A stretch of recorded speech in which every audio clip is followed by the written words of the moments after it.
Welcome. Welcome to what, buddy? What is this? What are we doing? Welcome to Smokey and the Snobby. God. All right. Hey, what's going on? Hello. What's Bonjour, buongiorno, benvenuto, bienvenue. How's it going, Aden? What awesome French that is. It is good French. It is good French. What awesome French. I wish you guys could hear the way I've... Do you want me to say it again? You say it. Say bienvenue. Bienvenue. What? One more time. Bienvenue. You got me there good. Oh, I gotcha. How does it start in the Cannes Film Festival? Mesdames et messieurs, bienvenue. See? Does that mean, wow, welcome to the Cannes Film Festival. Ladies and gentlemen, welcome. That's what it means, I think. Oh, well, I got it partially right. Yeah. You better pick up on your French, buddy. I know. I really should. Gotta pick up on your French. I know. We're gonna go on a trip again. Oh, exciting! Yeah, you did. We this is kind of our idea. Well, no, all of us. We wanted to. We've been to Europe once. We wanted to go back, and this time we're going a little bit longer, man. Yeah, I know. Do you know what I have planned? Yep. What are we doing? We're going to London, and then we're going to Brussels. Yeah, we're going to London, Brussels. Ooh. I want to go to Geneva if we have time. But I would rather go to Bern, Switzerland, but that's just me. Where the heck is Bern? Switzerland. What? No, I get it.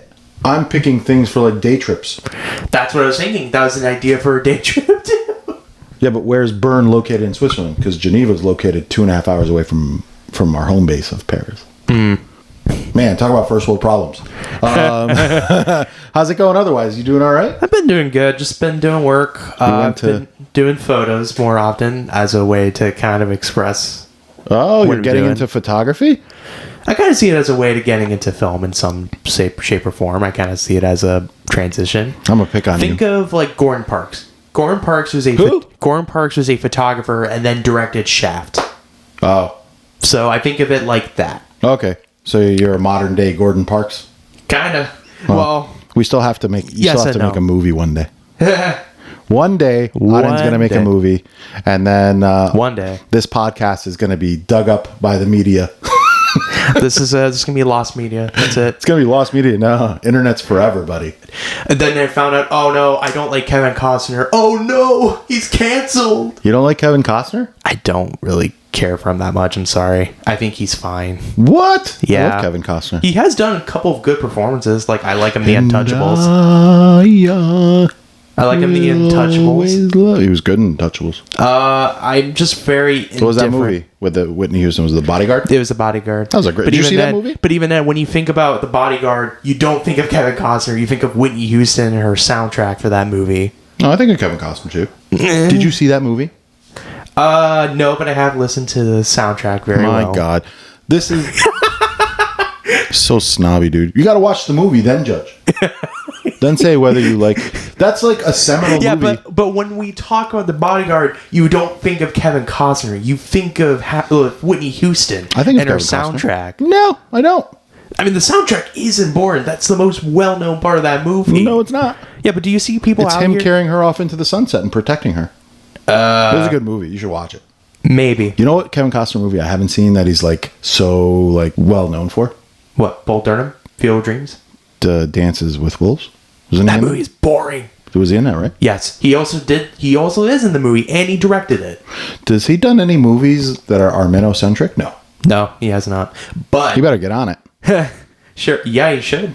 George Clooney. Well, I mean, I know George Clooney hasn't done Armenia-centric films, but he has been a huge advocate towards the Armenian genocide. He has. You're right. That's a big plus on our He was a big activist for what was happening in the Sudan back in the day. He actually paid for like satellites to take images of the atrocities. So he's been a huge advocate of human rights and especially genocide. He's married to a woman who defended Armenians in The Hague. Now, if you're asking me, that's the right way of doing activism. For denying the genocide. If you're asking me, George Clooney's doing the right way of being an activist. There's a lot of Armenians out there that do this. I think he's just a well-known actor and brings worldwide attention to these tragedies, a bunch of Armenians started something called the Aurora Prize, and I think he got an Aurora Prize. Oh, cool. I did not know that. For his advocacy for it. Yeah, he's very outspoken, but he's never done a movie that's like Armenian-centric. No, but it would be nice if he would. Yeah. It would make sense. Even if somebody offered him a script that's or maybe produced a film that would do it. I don't know, right? It's a tough subject for us as Armenians to like watch and kind of relive those experiences, even as far removed as we are from the events. The stories are still kind of ingrained in our head. I still don't think it gets much attention to this day. Like, people know about the Armenian genocide. It's why we have to advocate for... That happened in 1915. Yeah, but it's because it's still denied, right? And the saying is a genocide denied is a genocide continued. So it's very important for us as Armenians to be vocal about it, especially because our survivors are no longer around, and we need to be their voices, right? Being told that this didn't happen, especially when the term genocide was written with Armenia in mind as well, when the term was coined, because the word genocide didn't exist. No. When the Armenian genocide happened. What they called it was the great tragedy, the Medzirern, you know? So up until then what happened was, and this is where activism took a whole new level with the Armenian American community in the 60s, with, you know, the civil rights movement. Armenians started to mobilize. And it took about 60 years for it to really get attention, because a lot of the first generation that came after were still traumatized by the events, and they kind of wanted to move on with their lives. They've assimilated into the countries they were forced to move to, right? Throughout the world. They were just dispersed. And, you know, so in the 60s, it kind of became a bigger issue. And then the government of Turkey established a policy of denialism, like as a policy, as a foreign policy effort. Not like... And that's terrible. Yeah, it's terrible. Of course. Like, you can't deny something that's incredibly... It reopened wounds that had festered. The wounds were festering because the Armenian community wasn't approaching it. And then you had movies that came out around that time period, right? We've been talking a lot about a movie we wanted to review called The 40 Days of Musadagh. And The 40 Days of Musadagh was based on a book. And I think Sylvester Stallone owns the rights to this movie. Does he actually? I think so, yeah. I think he purchased the rights to the movie. That's maybe some internet gossip I've heard, or internet theories I've heard. I don't know. But a lot of the movies reviewed this month are, of course, Armeno-centric. And our podcast is a little lighthearted. You know what I mean? Yeah. It's a little tongue-in-cheek. We do believe the movies we watch. We either love or hate. We don't fake that. But a lot of it is steeped in kind of poking fun at some of the things, even in serious movies. You know, well, like like Train Dreams. I poked a lot of fun at it because Train Dreams is actually a good movie. Me, right? It depressed me, and then I could make fun of it for depressing me. But I think about some of this topic is a little too sensitive. It's a little too close to home. It's also too real too. It's too close to home. Why it's not based on fiction, so I can't make fun of genocide. Centric movies. Especially for a film that's so real like this, or like Schindler's List. I think I've mentioned it before, but it'd be tough to review Schindler's List too. It'd be a tough one too, even though we're not, of course, we're not Jewish. No, but it's a sensitive topic. It is a very sensitive, and I think you have to deal with maturity. And while that's not a bad thing, we can watch a bad movie about the Holocaust and maybe poke fun of it from a cinematic perspective. But I know this sounds weird, but when there's a movie too good and feels too authentic to what it's like, I think that's just a little hard for us to do. And I think we're getting into why, like, this podcast is a lot of fun.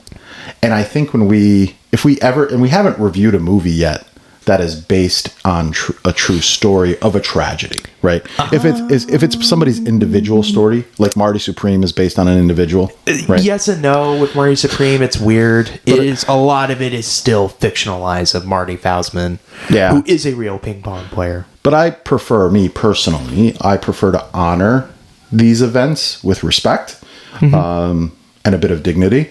So, so we've been struggling to review movies that are based on the genocide, but our last movie will be. So you might get a different tone from me on that day, which is fine. Yeah. Which is fine. But yeah, not today's movie. This will be we're talking about a movie called My Uncle Raphael. I don't think anyone here has ever heard of this movie. Where? Here in this room? No. Well, no, like in general. Like anybody listening? Yeah. I don't think anyone has ever heard of this movie. Yeah. I've never heard of it before. Yeah, Uncle Creekle recommended it. He did. So we were looking for, because it's Armenian Heritage Month, we said, let's sure, why not? I was hesitant of doing the movie at first because it just looked like a really bad comedy. Yeah, it gives off that vibe for sure. And while I personally didn't like it very much. You didn't like the movie itself? No. Yeah. I personally didn't like it. While I didn't hate it, right. I was kind of just like of annoyed by it a little bit. I mean, it's not like there's a large repertoire of movies, at least movies for an American audience, because there's plenty of Armenian language movies to watch. Yeah, for sure. Like Amagazi. Amagazi was English. It was pretty good. It was made for an American audience. And that movie was pretty solid. I actually enjoyed it. Or if we're not going Witches of Eastwick, Witches of Eastwick, which was the best film we talked about by far. Yeah, this month. Oh, you're thinking Witches of Eastwick. That was the best one. I'm leaning towards Amagazi. I like that movie. That movie is good, but Witches of Eastwick I liked it better. Is a really fun movie. It's a fun movie, but the second time around, I didn't enjoy it as much. So I think Amagazi takes the cake this month. But it's also hard to compare those movies because they're just so totally different. Completely different movies. Yeah. But this movie is definitely leaning more to comedic. Yeah, it's a comedy. It's a comedy. It's not a great one. We picked it because it's most of its premise is following around an Armenian family that has to interact and help and support an American family. Yes, but as in like a reality show kind of way. And like the clash of two cultures coming together. You know what I mean? It's fine, the plot. It's not terrible, but it's not something I find particularly interesting. And I find it very predictable a lot of times. Like it's like, oh no, the daughter and the son don't like this guy. Oh no. Yeah, dude. And then they connect each other. Wow, what an interesting movie. Auden, it's definitely a formula comedy. Yeah, but it doesn't do much different than what other films do. And you have to have tension, and how do you build tension? He's a sweet old man. Yeah, but it's just very dull, and we've seen this film many, many times before. I think does it a lot better. We may have seen it. Think of Mrs. Doubtfire. No, it's different. Okay. Here's why it's different. Okay, what makes it different? Because it is not. Mrs. Doubtfire is trying to sneakily still have a relationship with his children as a thing. This movie, to me, is not that kind of a comedy. It is heartwarming. I don't think Mrs. Doubtfire was heartwarming. I tragic. Thought Miss Doubtfire was heartwarming. It wasn't heartwarming. It was tragic. It was tragic, and this one's heartwarming, and it's the bridging the gap between a diasporan culture, right? Mm-hmm. Of an immigrant culture with an American culture, and the commonality between the two. Because when you meet people at an individual level, you'll realize you have more in common with them than you don't. Yeah. So yeah, is this movie kind of boring? Yes. Is it like a lot of comedies out there? Yes. Is it a bit different if you've come from an immigrant background? It's more like My Big Fat Greek Wedding. Except I like My Big Fat Greek Wedding better, I will say. Yeah, that was a better made movie. It had a bigger budget. I think this movie only had like a $2 million budget. Yeah, it was pretty small, but I don't think that's a bad thing. It's not bad, but I just think the most memorable part of the movie is like I was like that Leo meme from Once Upon a Time in Hollywood where I just recognize these actors. It's like, oh wow, look, John Michael Higgins. There's a lot of known actors in this. It's like Austin Butler, which this was way before he ever became Elvis. Is still Austin Butler. Austin Butler. Who's barely in the movie, by the way. Who's Austin Butler? Elvis. Oh, the guy that played Elvis. Yeah, you were calling it out. The funny thing is, this was foreshadowing. A little bit of like, there's some prediction in here. What is it? Future telling. Oh, yeah. Because there's a scene. Or foreshadowing. Foreshadowing is a good word. Well, I guess so. But in cinema, there's foreshadowing. But in this is like fortune telling. Like I'm telling you the future. And I will explain why. But this movie is about a guy, an Armenian uncle in Glendale. Glendale is a large, I think probably the largest Armenian community in America. Mm-hmm. It's very concentrated. There's a lot of Armenians living in Glendale. We have family there. We have a lot of friends there living there. So he moved to Glendale from Iran. And don't get me wrong, there's a ton of Armenians living in Iran too, and they were pre-revolution. Mm-hmm. There's a huge Armenian-Iranian diaspora, and they've contributed an immense to Iranian culture, Armenian culture, and American culture. Yeah, for sure. So, Andy, look up Andy. He's a great singer. He's Armenian, from Iran. So this movie's based on he's everybody's uncle, right? We all have somebody like that in our families. Mm-hmm. Armenians especially. Everybody has that uncle that even if he's not your uncle, you call him uncle. That's who this guy is. And everybody comes to him for advice because he's so kind of generous and nurturing with it. Yeah. Right. He's also a bit of a hard ass, which is great because a lot of Armenian uncles are. They're like snap out of it kind of thing. Mm-hmm. So that's what this movie is. And he gets approached to be in a reality TV where he becomes uncle to this American family. And Austin Butler is the girl, the daughter's love interest in it. Yeah. This is where the fortune telling comes into play, which I thought was hilarious. Uncle Rafael not only loves Armenian music, but he also loves Elvis. Yeah, he just happens to love Elvis, which he put in like his painting in his coffee shop or something like that. He's got like a painting of like Charles Aznavour, who's Armenian. And Cher, who's Armenian. And then Elvis. And they're like, what about him? He's like, I just love Elvis. So there are, the movie's funny. There are funny moments. There are a lot of funny moments. I didn't really laugh at much of the jokes, honestly. At times, they kind of felt very, you didn't like the physical lifelessly aspect directed of it? You didn't like the physical aspect of it? I just think a lot of it was just kind of not that well directed. I think for a lot of like comedy scenes. Listen, man, they probably only had one or two takes. They don't have a limitless budget. It wasn't a Spielberg movie. No, I'm not expecting that. I'm just expecting fun direction and just actually laughing. The whole thing cost $2 million. And I didn't laugh. There was a couple jokes that kind of made me laugh. I liked the stupid Al Gore joke. Which one was that? That's the one with the like really dumb little kid. Okay. And he was like in the bathroom. They're kind of like washing his mouth. You know, Uncle Rafael's taking it literally and putting actual soap in his mouth. No, that was a punishment back in the day. Really? Yeah, if you swore, you got soap in the mouth. Oh. You got to wash your mouth out with but soap. even in the late 2000s? Well, they're old. This guy, the mother's old school, because she said, did he say he's got to wash his mouth out with soap? I think so. Yeah, Uncle Rafael's old school. That was a funny scene. That was your favorite scene? Well, I think she did. Yeah, she did. She was like... And then his humanity comes out a little bit. It's like, just do this, and then just lick it. Then we say, okay, you did it.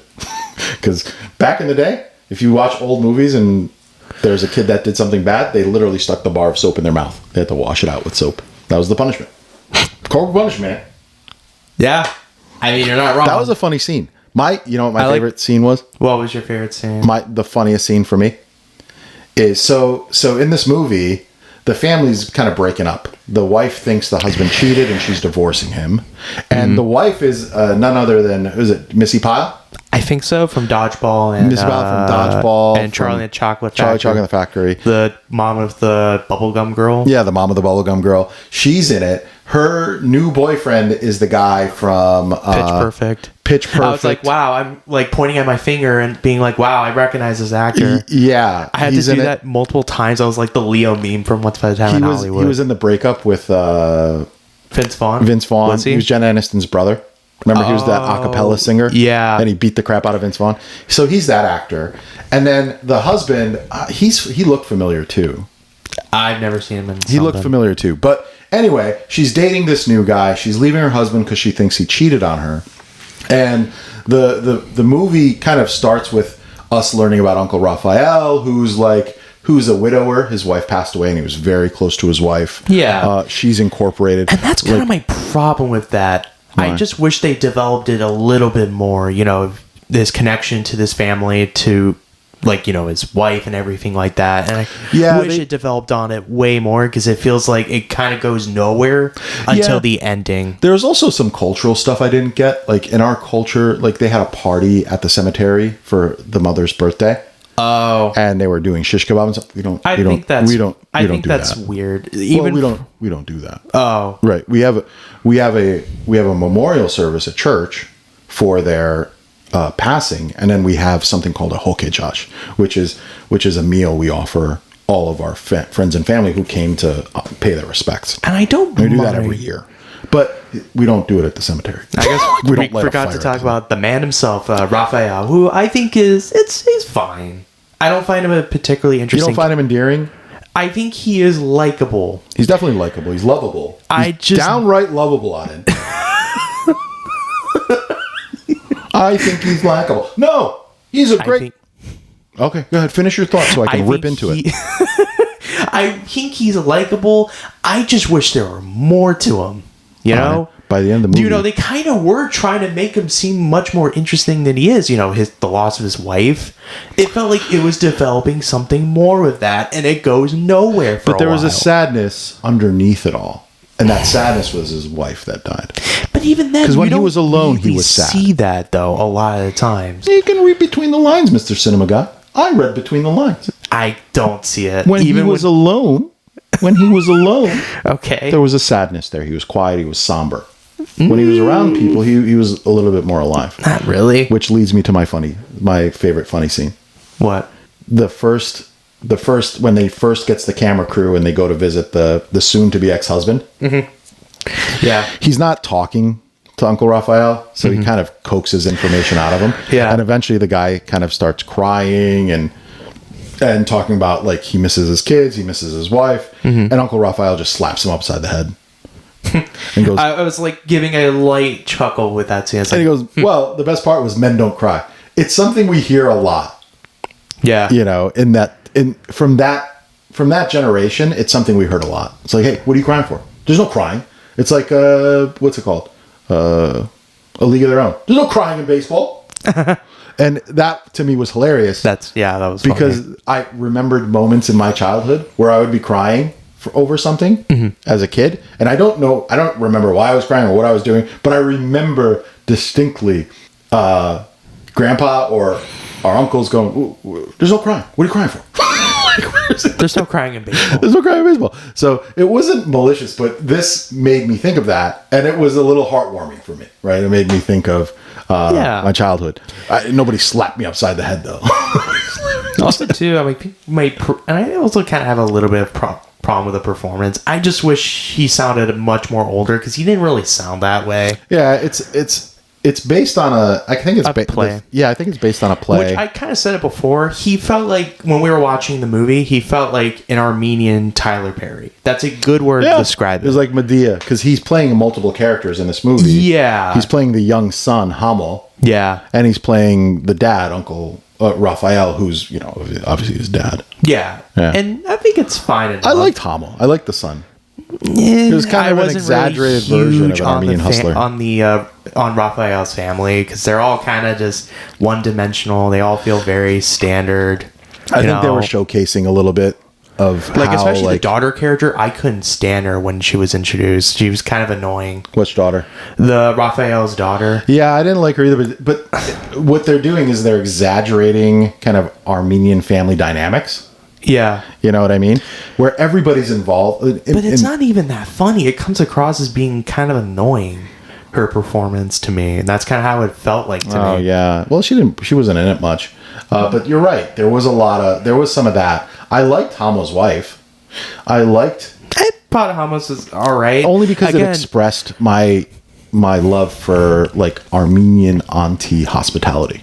Right? Yeah. It reminded me of that woman, that nice woman we met in Paris when we went to the Armenian restaurant. Oh, yeah. Where she kept bringing you pilaf. She's like, here, have more, have more. She like loved you. You know what I mean? Yeah. And it was genuine. And that's why I like those scenes, which makes it a little bias on my part. That hospitality. I'm trying not to go into it bias. I try to look into it as like a film. And for me, it just doesn't work very well to me. The bias is, to me, I think it's not just an Armenian thing. I think there's multiple cultures like this, right? Yeah. Like the Italians have their no-nos and their no-nos that are like this. Every culture has an Uncle Rafael. Every culture has an auntie who's so hospitable to the point of like, it's a bit overwhelming, right? Yeah. The hospitality can sometimes be a bit overwhelming. It's in our culture. If you come to my house to visit, I will offer you something, and typically it's a back and forth. Would you like something to eat? No, we're not hungry. Please have something to eat, please. No, it's okay. There's this insisting. There's an insistence, and then there's a pushback, and then eventually everybody breaks. So it goes, okay, I'll have a little. That's the cultural thing. I don't think that's just an Armenian thing. I think a lot of cultures have this. You know what I mean? We experience it. I've experienced it in other cultures as well, where I visited and they're like, please have this. And I'm like, no, I'm okay.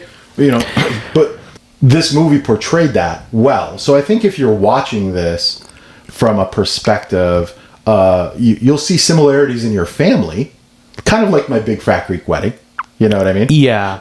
Why do you think, dude, your grandparents have never been to a movie in their life? Like we went to see 40 Days of Musada at Proctor's Theater in Schenectady. Yeah. And then 30 years later, they went to My Big Fat Greek Wedding. Why do you think your grandparents went to go see My Big Fat Greek Wedding? They just probably related to it. Because they relate so much to it.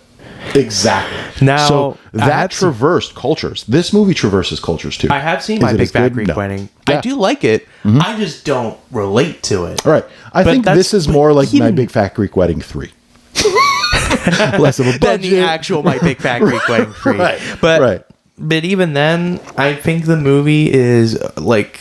I think it has two performances I liked. Do you think a movie... I like the guy from Brooklyn Nine-Nine. That was nice. Joe Truglio? Really? Yeah. Joe Truglio? Again, I was kind of pointing my finger. It's like, wow, this guy's I didn't get that either. But were they Catholic? Because Armenians are generally... there are a lot of Armenian mind that film. Catholics. I just wish he was in the movie more because he was probably one of the better characters in the movie. It was funny too, but I didn't understand the connection to the Catholic Church. I didn't understand it either. Maybe there's some... they could have been Catholic. There are Armenian Catholics out there. Maybe. We're Oriental Orthodox, so we belong to the Orthodox Church, and most Armenians do, right? There are Armenian Catholics, and there's Armenian Catholic churches in Beirut and Armenia, all over the world. But they're in America for sure. But I do think John Michael Higgins is probably given the best performance here. I think this movie. I think this is where he shines. If you're asking me. He is a creep. I liked him in the pool table scene. I thought he was entertaining. He usually doesn't play he was the antagonist essentially in the movie. Kind of, yeah, but to the point I think he feels too cartoonishly like evil. Yeah, I like it. I don't know. Has he ever played a role like that? I don't think I've ever seen him. He's always like the happy-go-lucky guy. Like in Pitch Perfect? Yeah. What was he in Pitch Perfect? He was like I think he was like the reporter character alongside Elizabeth Banks. Yes, that's right. It's like... No, he was creepy in that too. Was he? I can't really think of other films he's done, but I'm like, I see him in Pitch Perfect. Yeah, if you see him, you'll know him. He, to me, gives the best performance, and I guess you could say the actor that plays Raphael and Hamos are probably the best performance, just because, he can play different characters, and he does it all right. Like, I mean, Hamos is a fine character. It's just, I wish he was much more involved with the story instead of just kind of being that one producer trying to get things right. Yeah, the son is a hustler, right? He's like a car dealer. He's a movie producer. He owns a coffee shop. More with that character, especially with like the ending of the movie. It kind of made me think, wow, I wish they would have actually developed that way more. Hamo? Yeah, with Hamo and his relationship with his dad. And his mother. Remember, he didn't go to his mother's funeral because of something? I wish they did more of that. And I'm like, why did you guys set this up if you wanted this to...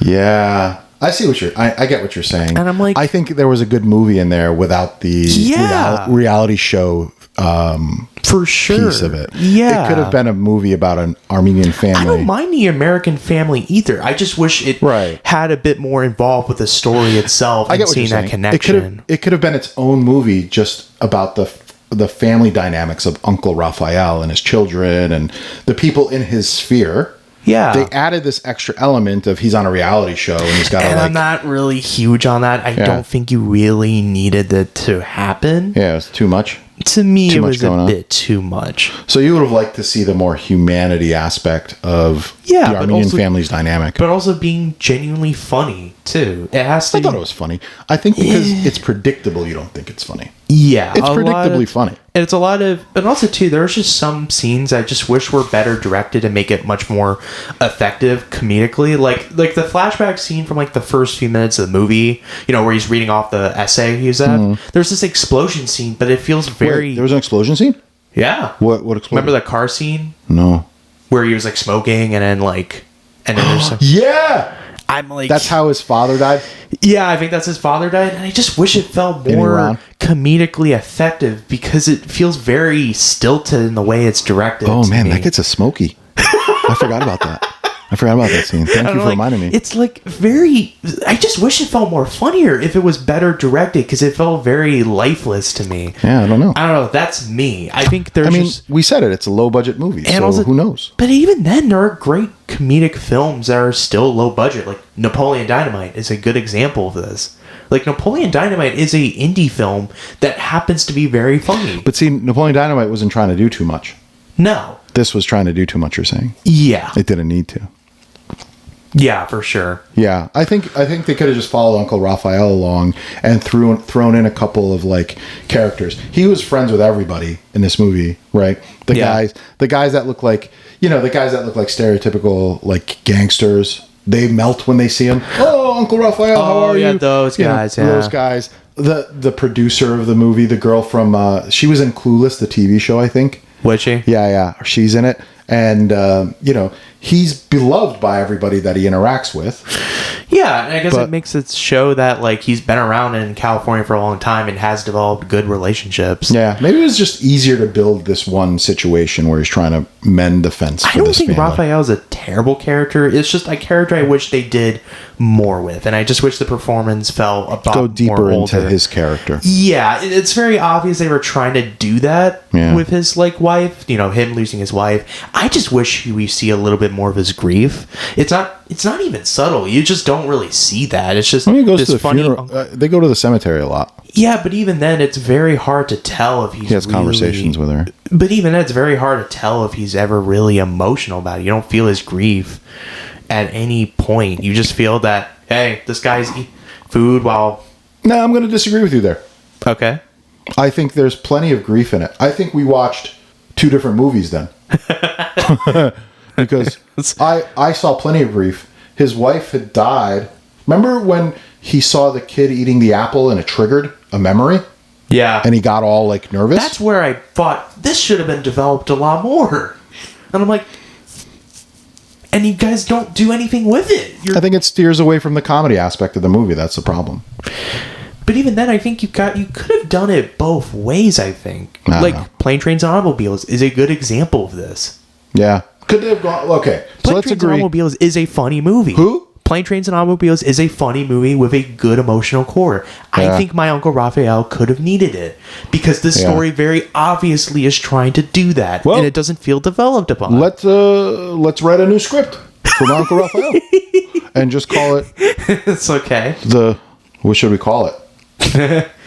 Also, too, my problem is, like, in the third act, it feels more focused on the American family than it does with Raphael. All his work in that show, where he was kind of manipulating and guiding everybody through. But even then, it should have centered him as the focus instead of this, like, American family that I find so less interesting. It's a superhero trope. He does his job and he flies out. He finished all the work. He got the family back together, and bada bing, bada boom. That's it. Also, too, I didn't really like much of the acting in the movie, especially like the kid acting.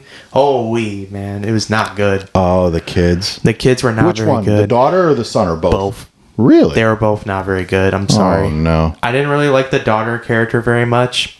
I just find her a very stereotypical teenager. I wonder if this was her first film. If it is her first film, then I guess I'll give it a pass. Pass. If it is her first film. Yeah. But I don't know. I'm not really a fan of her acting and a kid acting. I don't know. I find it very annoying. Yeah. Well, that's just how their characters were written. But the delivery of the daughter's lines was a little bit... You can kind of sense she's like counting in her head when they're done talking, she'll start talking. Yeah. Yeah, true. And like also too, like the kid acting was kind of annoying. It kind of got on my nerves a little bit, but not to the point where it's funny, you know? It's just like... more like Dennis the Menace. a little bit. Well, yeah, kind of like Dennis Menace, but it's like it's exactly like if an adult wrote a kid. Yeah. Like just what if a adult body was stuck in a kid? And I really don't like that because it doesn't make it feel believable that this is a. I like that he called the kid Bobo. I guess I kind of laughed at the Al Gore joke. I thought that was kind of. That was funny. I think honestly, even though their acting wasn't the greatest, I think the scenes with Uncle Rafael and the children were the most endearing. Fine. No, they were the most endearing because the movie has to move quick. How long was this movie? It was like an hour. It was like an hour and 40 minutes or something. Yeah, I think like an hour and 40 minutes. Perfect. And on what? I'm just saying there are just certain moments I just think were better paced, especially with his wife. You know, that's just me. That I wish they would develop more on in his relationship with his son. You like more sadness than happiness. I'm not saying that. I'm just saying this movie is very obviously. No. I'm saying it. No. Hold on. This movie is very obviously trying to set up an emotional core of the story, and I think it could have worked better. I didn't want train dreams for Uncle Rafael. I'm not saying that. You want sadness. We talked about Witches of Eastwick because that movie is trying to be funny. It's ingrained in my head. It's much more unhinged. It's ingrained. There's nothing you can say. Every time you say, "Oh, I wish there was more about the sadness part of it," but it's very obviously we're trying to do that. It's very obviously we're setting that up, though. You just want to see me cry in movies, watching movies all the time. No. What if the kid died in the movie? Would that have been good? Look, I liked Witches of Eastwick a lot. Who? And that movie was not trying to be dramatic or emotional at all. Because, again, I try to look at what films try to accomplish. Right. But you picked up on a little bit of sadness in this movie, and you're like, I wish we opened that box in this movie. But it was obviously we're trying to do that. I don't like it. It becomes a different movie. And we go from laughter and similarities and finding commonalities amongst the characters. You can do comedies with an emotional core, though. To depression. But you can do that. Look at Plane, Trains, and Automobiles as an example. That movie is still very funny. I was never depressed in that movie. But it has an emotional core to it. I never got depressed in that movie. They didn't dive into John Candy's childhood and how he was probably abused, and that's why he is the way he is. No. Because it would ruin the movie. How... No, it wouldn't. Because then we can't laugh at John Candy. Even then, he was beat by his father in his childhood. And now that's why he's crazy. Yeah, but even then, that wouldn't make sense. That wouldn't tie back to what his character's feeling is now. That wouldn't make much sense. Nah, I think I'm just saying. I think it would have been a different movie. Yeah, but it would have been a better film. I like this movie the way it is. I don't really like it the way it is. Is it something that shows up on streaming and I'll watch it again? No, not really. But it's kind of boring. What I loved about it is that it is predictable and it's entertaining. It is entertaining. You didn't find it entertaining at all? I didn't really find it entertaining. I just kind of found it to be pretty dull and boring. Okay. Sorry. That's okay. What am I going to do? You like sadness and depression in movies. What? You don't like happy endings. No, I don't. You don't like literally said I liked Witches of Eastwick a lot because I'm looking at what that film was trying to accomplish. There was no sadness and depression in that movie. No, because that's an actual movie that's trying to be very comedically driven. So is this movie. But it's not trying to set up emotional beats in the story. There's emotional beats in Witches of Eastwick. No, there isn't. What are you talking about? These women are getting divorced.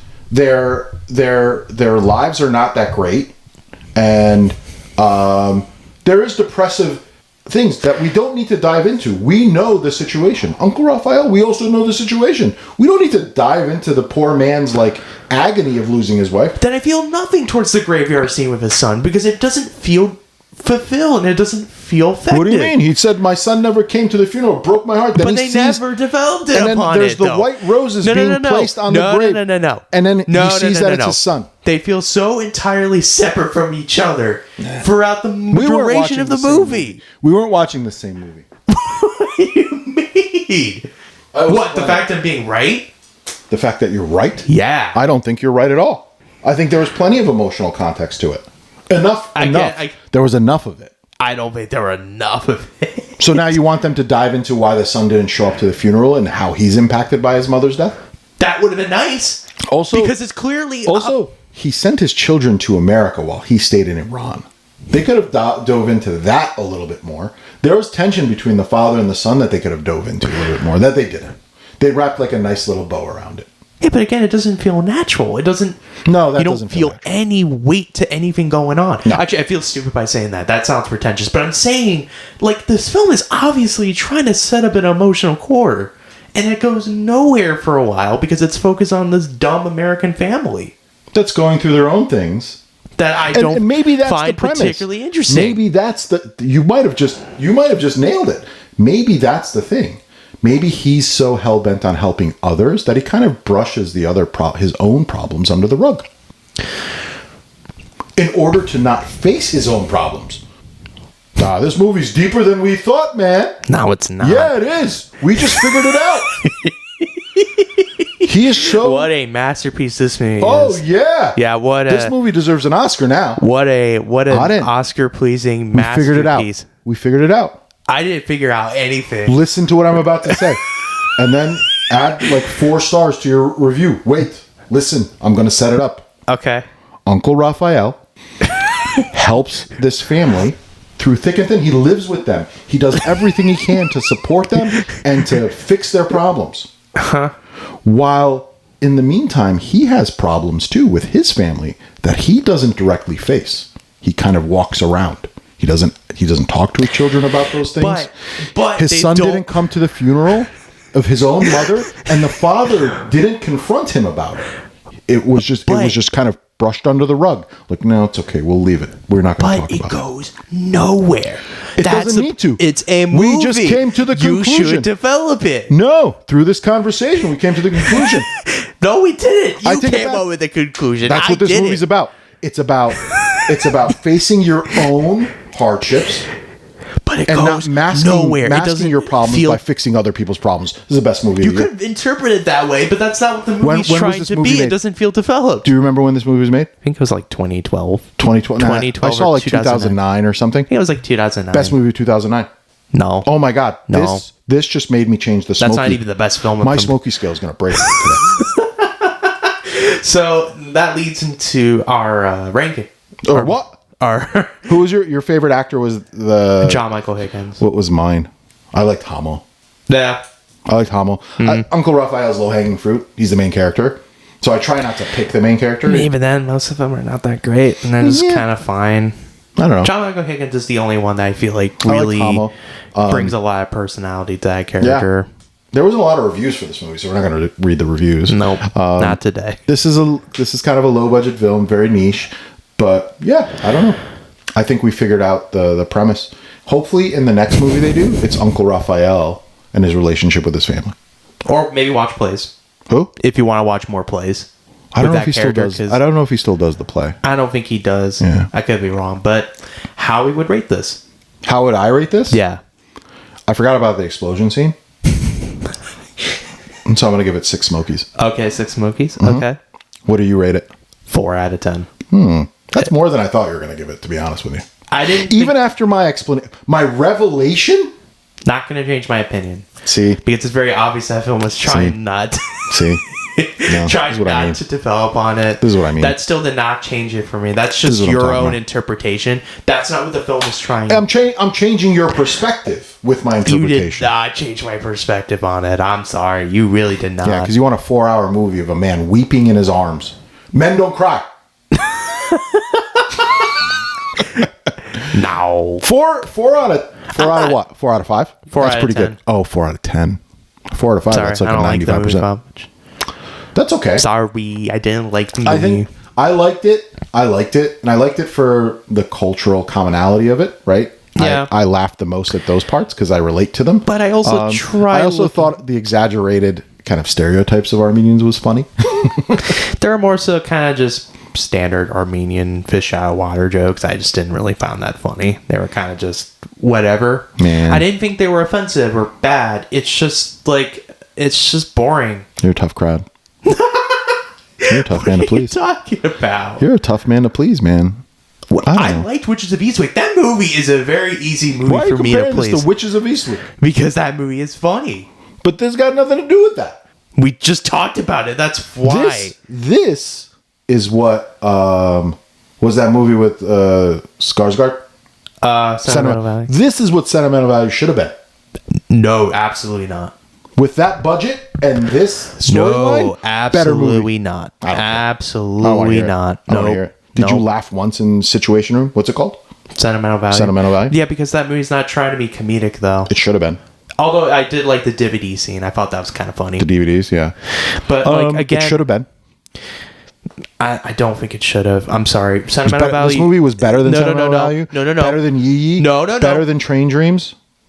No, those movies are way better than this movie. From an entertainment value perspective?